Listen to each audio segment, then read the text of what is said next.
জাজমেন্টটা যে completely ইরোনিয়াস judgement, completely ভুল, ত্রুটিপূর্ণ জাজমেন্ট। এই জাজমেন্ট থাকতে পারে না।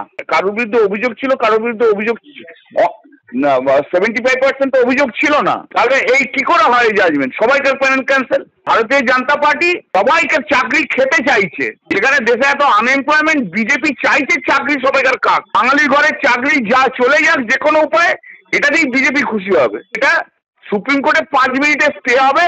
আর যারা যারা শিক্ষকরা কাজ করছে আমি তাদের কাছে জানাচ্ছি যে আপনারা নিশ্চিন্তে মনে থাকুন, জাজমেন্ট সম্পূর্ণ ভুল জাজমেন্ট। এই জাজমেন্ট সুপ্রিম কোর্টে ইমিডিয়েটলি স্টে হবে। অভিজিৎ বাবু কি বলবেন? কল্যাণ বন্দ্যোপাধ্যায় বলছেন ত্রুটিপূর্ণ। জোচ্চরের দালাল কল্যাণ ব্যানার্জি, জোচ্চরের দালাল। ওনাকে আমি আইনজীবী হিসেবে রেকগনাইজ করি না। উনি কোথা থেকে ওনার আইনি ডিগ্রি এনেছেন? খোঁজ দিন, কোথা থেকে আইনি ডিগ্রি এনেছেন? উনি একটা সিনিয়র গাউন গায়ে দিয়ে ঘোরেন, ওনার যোগ্যতাই নেই। ওনার এই সিনিয়র গাউনটা কেড়ে নেওয়া উচিত। কল্যাণ ব্যানার্জি নিজে একটি জোচ্চরের দালাল, সেই জন্য এইসব কথা তিনি বলছেন।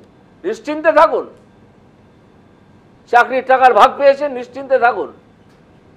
চুপ করতে বলুন এইসব নির্লজ্জদের। সুপ্রিম কোর্টে এই রায় 5 মিনিটে স্টে পেয়ে যাবে বলছেন কল্যাণ বন্দ্যোপাধ্যায়। সরকারের একটা চোর।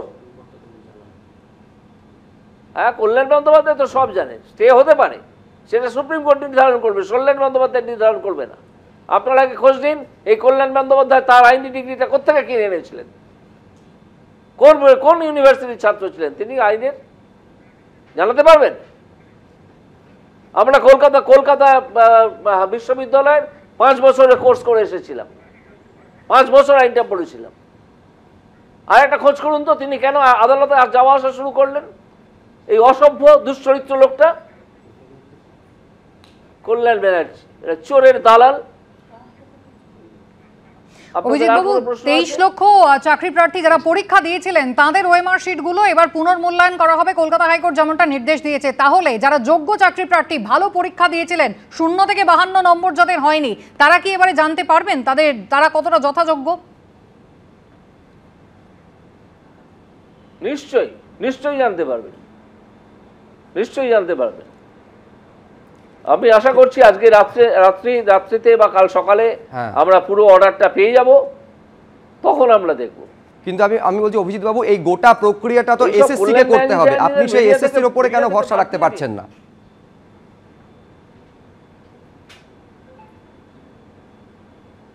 এসএসসির উপর ভরসা রাখতে পারছি না মানে এই গোটা কাজটা তো এসএসসি কে করতে হবে, যে নতুন করে স্বচ্ছ নিয়োগ করা, সেই এসএসসি এই পুরো কাজটা করতে পারবে বলে আপনি মনে করছেন? কে বলেছে?